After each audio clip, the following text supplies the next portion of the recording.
Tetap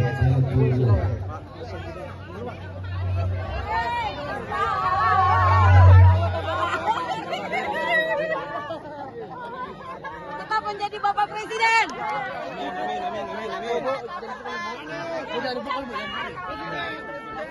Udah jalan.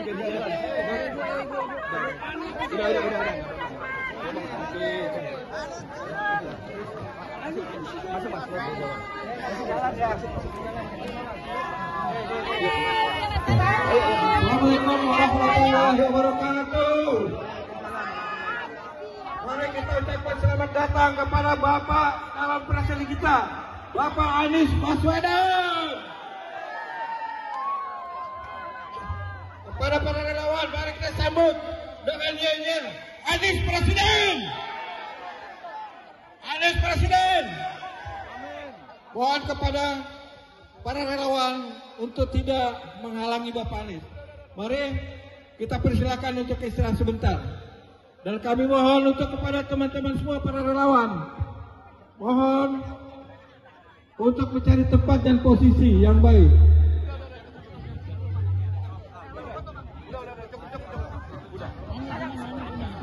Ayo duduk ibu-ibu, silakan duduk.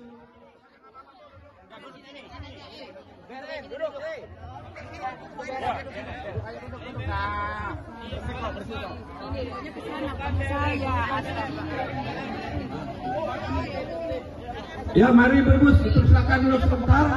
Kalau ini bisa di sebelah kanan, mohon untuk perhatiannya.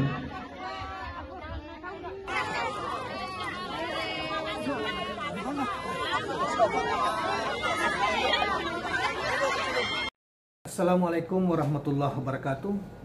Kawan-kawan sekalian, kembali kita berjumpa di Jejak Semesta 65. Saya berharap bahwa kita semua selalu dalam lindungan Tuhan Yang Maha Kuasa, selalu dalam bimbingannya dan selalu dalam pertolongannya. Amin. Kawan-kawan sekalian, kali ini kita akan mengetengahkan sebuah berita yang dimuat di Twitter oleh ABW News, portal ABW News, terkait dengan kegiatan bakal calon presiden dari Partai Nasdem, Anies Rashid Baswedan. Kawan-kawan sekalian, judul beritanya Anies Baswedan _2, sudah saatnya Republik ini memberi kesetaraan kepada mereka yang kecil. Nah, baiklah kawan-kawan sekalian, kegiatan ini kelihatannya ada peresmian kegiatan usaha kecil ya di suatu daerah di Bekasi. Baiklah, kita bacakan saja kawan-kawan sekalian. Bakal calon presiden Partai Nasdem Anies Rashid Baswedan mengatakan sudah saatnya Republik ini memberi kesetaraan kepada mereka yang kecil. Pernyataan ini disampaikan pada pidato kebangsaan saat membuka Haji Marjaya Sarjan HMS Center, pusat kegiatan usaha mikro dan menengah di Kampung Pangkalan, Desa Segerajaya, Kecamatan Tarumajaya, Bekasi, Sabtu 21 Januari 2023. Mantan Gubernur DKI Jakarta itu mengatakan bahwa Republik ini pada awalnya didirikan untuk menghadirkan keadilan sosial. Dia yakin seluruh rakyat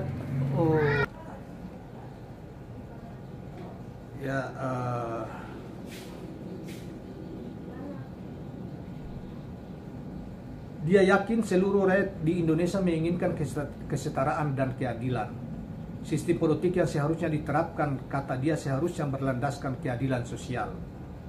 Ya, keadilan sosial kan sebagaimana termaktub di dalam sila kelima Pancasila ya, untuk seluruh rakyat Indonesia. Tetapi kan dari rejim ke rejim kelihatannya semakin jauh dari panggang untuk mewujudkan keadilan sosial.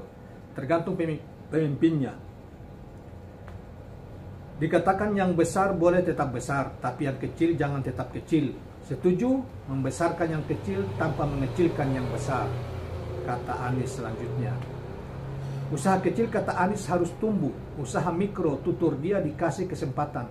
Dia memberi bukti saat menjabat sebagai Gubernur DKI. Terdapat peraturan daerah yang melarang motor dilarang melewati Jalan Sudirman hingga Tamrin. Situasi itu, ujar Anies, mengakibatkan terjadinya 500.000 pengantaran paket motor ke Jalan Sudirman setiap hari. Dia menghitung di seluruh Jakarta terdapat 14,5 juta pengantaran motor per hari. Ketika motor itu tidak boleh masuk, maka dagangan ibu-ibu yang dipesan tidak bisa masuk. Apa yang dilakukan? Ratakan kesempatan, buka kesempatan itu, kata dia. Ya memang dulu kan di zaman pemerintahan Ahok itu kan sempat melarang motor-motor untuk melintas di kawasan Sudirman maupun Jalan Sudirman maupun Tamrin. Tetapi ketika Anies Rashid Baswedan menjadi gubernur, larangan itu dicabut dengan perhitungan tadi bahwa ada setiap hari di kawasan itu, di kawasan Sudirman dan Tamrin itu ada hantaran melalui motor untuk kue, makan dan lain sebagainya itu di kawasan itu sampai mencapai 500-an ribu hantaran. Jadi kalau dilarang gimana mereka mau cari makan? Nah, jadi dari secara ekonomi juga tidak berkembang, tidak bergerak. Ya.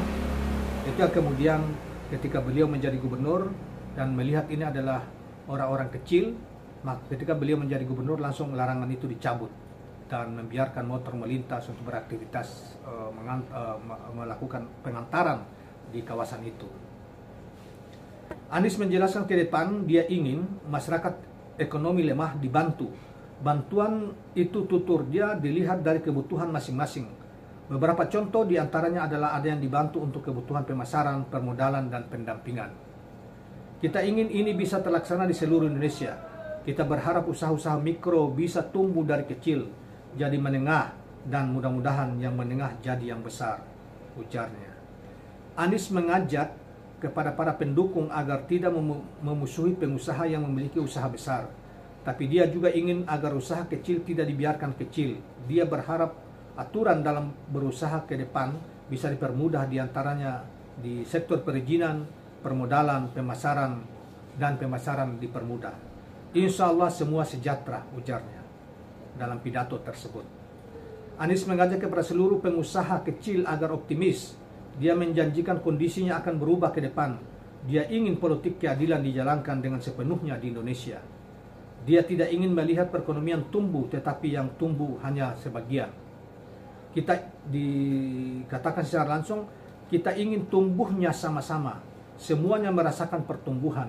Semuanya merasakan biiznillah.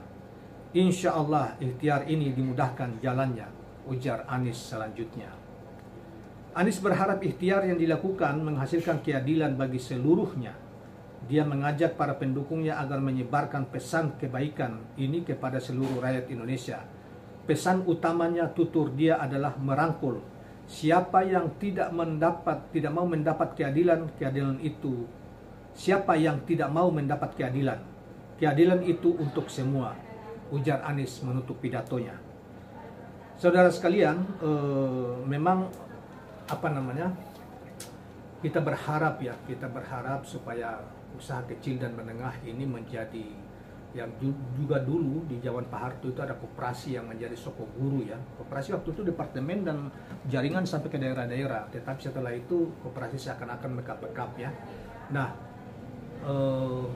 kita berharap pemimpin ke depan karena tidak lagi memainkan citra pencitraan yang sebetulnya itu lebih banyak tipuannya, seakan-akan merakyat dan lain sebagainya. Tapi dalam konteks ketika menjadi pemimpin itu lebih banyak memihak kepada oligarki ekonomi yang besar, kemudian yang kecil dibiarkan begitu saja, bahkan mereka hanya diberi gula-gula sebulan 300.000 dalam bentuk misalnya subsidi langsung kepada rakyat.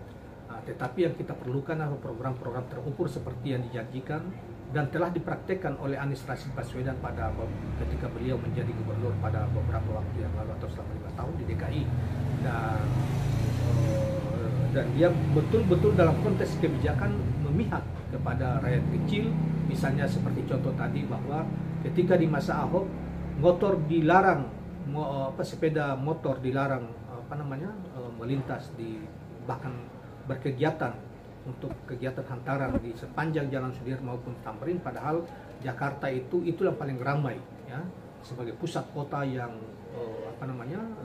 ekonominya sangat tinggi, gerakan perekonomian sangat tinggi, tapi dilarang untuk pengusaha atau usaha kecil atau orang per orang dalam konteks transportasi, hantaran transportasi itu seakan-akan dimatikan oleh rejim sebelumnya, itu rejim Ahok, dan kemudian aturan itu dicabut di masa pemerintahan Anies Rashid Baswedan dan memberi kesempatan kepada seluruh rakyat untuk menikmati usaha mereka di berbagai tempat, di berbagai bidang, terutama di bidang pengantaran sesuai dengan lokasi, terutama di sektor transportasi antaran.